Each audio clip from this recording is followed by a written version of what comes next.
Good afternoon, everybody. I'm Joseph Bradley from AmonRaSAwakening.com. I'm doing a series on From Dark to Light about my personal experiences about the dark and light energies. I've been focusing mostly on different topics of the dark and the light, but I want to do a little bit of topics of how I get into journeys in the first place, how I started to do journeys full time. I lived in Toronto about 11 years ago, and I was getting tired of living in the city. I lived in there for about 14 and a half years. And it came to a time where I had to make a decision, and a friend of mine told me about the Yukon. I know I want to get outside the bigger city for a while, to slow things down a bit. So I had to make a decision. I wasn't sure what to do. My partner's parents were coming up, and so we took a week off of work. And then they canceled, so we had a week off. And my friend told me that he had to go to Quebec City, Montreal, I should say, in Quebec. So we agreed. He asked us to go, and we said, "Hey, why not? We have the week off." And then I started thinking about my mother. My mother had cancer, and for quite a few years. And before she passed away, she told me about St. Joseph's Cathedral. I never knew the name of the cathedral. She just told me about how she used to pray going up each step, and told me about that story. I thought it was quite an interesting story, and never thought much of it. That was years and years and years ago, because she died in '93, and I moved here in the Yukon about 2006. So one of the things that we did, we said, "You want to go to Ottawa first?" So we said, "Okay, well, we'll go to Ottawa." And then I didn't realize that we were going to his aunt to drop a computer off, and she was very, very Catholic. I didn't know a lot about the Catholic churches in Montreal. So I asked her, and I described what my mother told me when I was younger. I never really knew the name of the place. And it found out it was St. Joseph's Cathedral, which is the same name as me, which I thought was coincidental. And so when we went to Montreal, we found the place very easily, and pretty well drove right there, and it was just a very easy place to find, and we just kind of were guided right to the place. So I went there and I lit a candle for my mother, and where all the crutches were, because St. Joseph was a guy, I guess back at the turn of the century, they used to heal people, and he used to put the crutches in the bottom of this church. And so I did that. Instead, when I lit the candle, I asked my mother, instead of me making a wish, I asked my mother to make a wish, and left it at that. And then I was going back home, and I said, "Well, the time I get back," I said, who is patron saint? Because all saints have a what is the purpose? All the saints have an actual meaning behind them. So when I looked it up, what the patron saint of Saint Joseph was, and it was selling her home and relocating to a different place, which is pretty coincidental because that was strongly on my mind for a long time. So we actually decided to bury a statue, just like they said, and we put our house up for sale. It sold in 3 days. Sold, paperwork signed, everything in 3 days. So it was a whirlwind. Then we had to decide that we loaded the truck up and we drove to the Yukon. I've never been to the Yukon. I haven't even really seen it, and the pictures don't really give it the justice, because I find it just doesn't really show what the Yukon was all about. And so I got to the Yukon, and before I did that, just 2 weeks later, after I had a dream about walking into that place where all the candles were. And I walk in, and the candles were everywhere, and then all of a sudden the wind came and blew out all the candles. Then the candles reappeared again, And when it reappeared, St. Joseph was sitting down beside me on the right. My mother was by the places where you burn the candles. And when I walked over, she told me to take a picture and scrape the emulsion of my mother's face onto the candle and make a wish. And so I did. And when I scraped the emulsion on the candle, it basically was showing me an image, and then all of a sudden the image just switched to a date. And I was pulled right out of the dream with a date of August 1896, repeated in my head over and over and over and over and over and over and over again. And I went the next day, I typed in August 1896, woke up right out of a dead sleep. And it kept repeating and repeating. So there had to be something to this date, but I looked, could not find anything on August 1896. Because that's all I typed in is August 1896. Nothing was coming up. So then I got to the Yukon and I met an old gentleman by the name of Ghislain, which I traveled a lot, pretty well everywhere you could drive in Yukon within the first year I was there. And he seen me walking down the side of the road and he thought he knew me, even though we never met each other. And when I got back to my friend's place, he was sitting there. So he was kind of shocked to see me because I didn't even know that he was looking at me and recognized me. And I just sat down and said, "What does anybody here know what August 1896 means? What does that date mean?" And they said, "Oh God, yeah, that's the date that they discovered gold in Yukon, which started the gold rush." So it was kind of like, and then you go in and type August 1896 gold rush or Yukon, and there's so much information on the gold rush. So it was kind of like a confirmation for me that I was guided to that specific spot. It was an interesting experience, and when it started in it was more than one thing. It's like that year I seen Northern Lights for the first time. I ended up meeting a really good First Nation friend of mine that we went to Peru. That in itself was where that shaman cured he temporarily for about 8 or 9 years, cured the dizziness that I had, completely gone. And one of the things I learned there as well, it started to open up because I did a few ceremonies, and it started to open up the spiritual side of myself more and more and more. And then I started to work with light and moving light around throughout my body, started to realize the potential of what all this meant.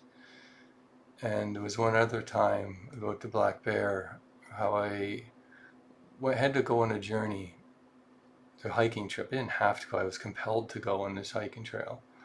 It was a 3-day hike into the Andes Mountains, and if you've ever been hiking in the Andes Mountains, you know how hard it is. Well, this area was pretty bloody hard, and I never really went on hikes that extreme before, but it was pretty intense. And one of the things, I was supposed to leave on Monday, and then they phoned me up on Saturday, asked me if I could go the next day on Sunday. So I said, okay. And we're supposed to do a ceremony on Monday, but the time I was gone, when I was gone, they actually moved the ceremony to Tuesday. So Tuesday evening, which might not seem relevant, but you'll understand in a minute. So I went on this journey or hike, which is a journey in my opinion. It was quite extreme. I ended up getting altitude sickness, and so I couldn't eat the whole trip. And I obviously drank whatever I could. But there's not exactly a lot of water, and if you do have the water places, you have to use the pills in order so you don't get sick from it. But I had altitude sickness the whole time, so I couldn't eat, and it was extreme hiking from about, I'd say, about 12,000 feet down to about probably 4,000 or 5,000 feet back up to 14,000, 15,000 feet. It was insanely difficult. So at one point in the journey, I know I had to go back.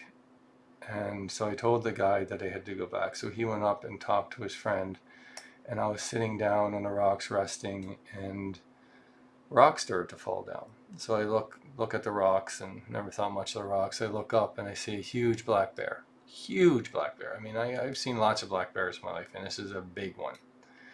Like he was about the size of a big grizzly. And so I looked right at this black bear and it creeped me out. And I was thinking to myself, I stood up and started to walk back at that point. I was staring right into the bear, and it's like, how did you even get there? I'm talking to myself. You're in the middle, like you're on a sheer cliff. How did you even get there? Bears just don't go to places like that. I never thought any much of it after that. The image of the bear was in my head quite a the way back, and he was staring right into my soul, so to speak. So I walked back, and we ended up camping that night, and the guy that was with didn't speak any English, so I was kind of in my own mind, in my own head, and it was a really difficult journey. I ended up walking back. There was one part you walk down for about 9 hours on about a 40 degree angle all the way down all day long. So then you have to climb back up this hill. And we were pretty well running out of water at this point. It was about 25 more kilometers once you get to the top. We weren't going to die of thirst or anything.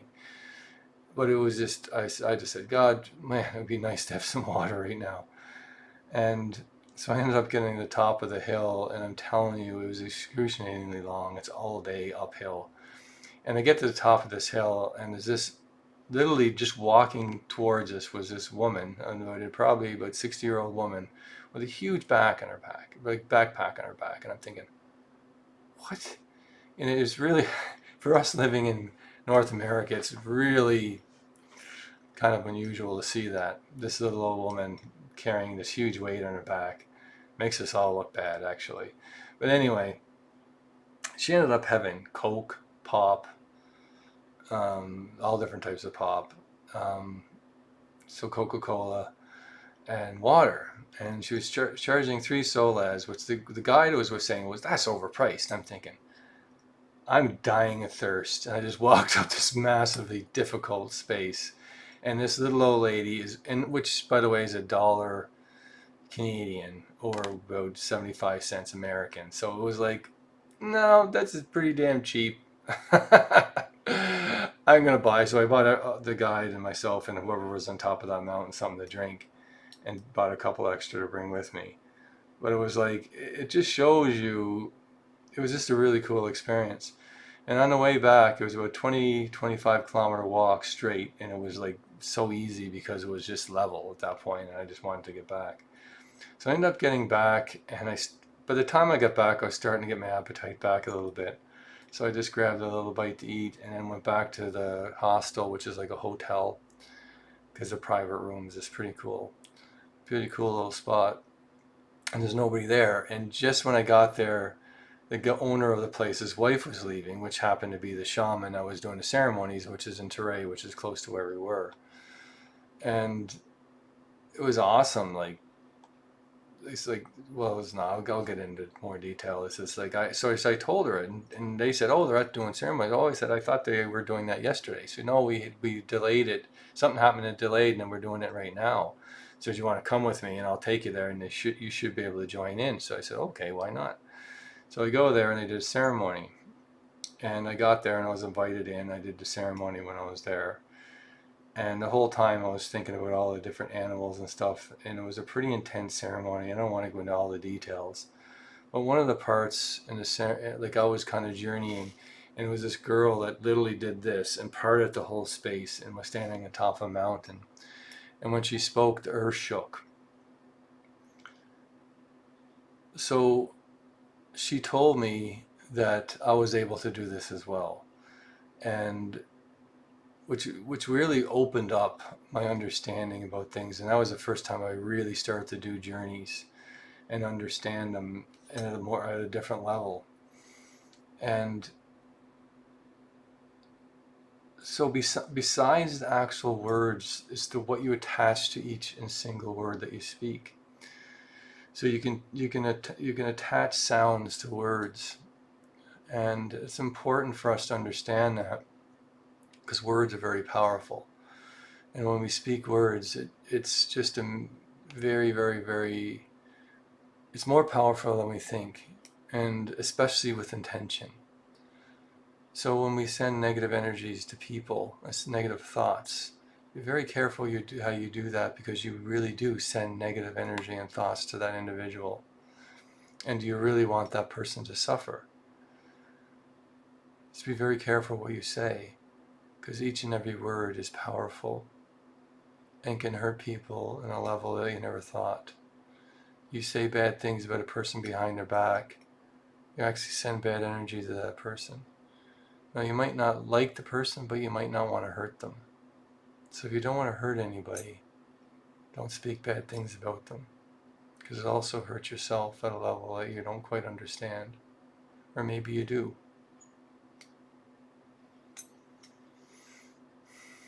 So I got back, but 3 months passed, and before I did that, I was like, is there even black bears in Peru? How far black bears go down? And I discovered very quickly that there is no black bears in Peru. There's only a bear that's a half the size of a small black bear that's 2 different colors. And what I seen was very, very much a large black bear. Like, I know it's totally indistinguishable between. It was pretty powerful. And the interesting part is that I was speaking 3 months after I got back. I was speaking to a First Nation friend again, which I had a lot of First Nation friends in the Yukon when I first got up there. And she told me about a story she thought the story was interesting because I couldn't eat, first of all. A day and a half into the journey, I stopped and basically sat down and had seen a black bear. And she told me that the First Nation warriors used to fast for 3 days. And so what they would do is walk 1.5 days in the middle of nowhere. And 1.5 days, they would sit down and they would do a ceremony, and they would see their totem animal, or the power animal, or their spiritual animal, whatever you want to call it. And then they would head back. And so the journey I went on was, I did not intend to go on a 3-day fast, but it's kind of what I did. And it was a very difficult journey, and 1.5 days into it, I seen a black bear, which I discovered don't exist in Peru. So, and then I discovered very quickly that it was my spirit guide. So the stories are very interesting, and life is not coincidental, and things just happen to fall into place as they must. And that journey to Peru really showed a lot of things that fell into place as they're supposed to. And the life path itself. So I'm going to leave that just a quick story, because it's getting to be a little long, the video.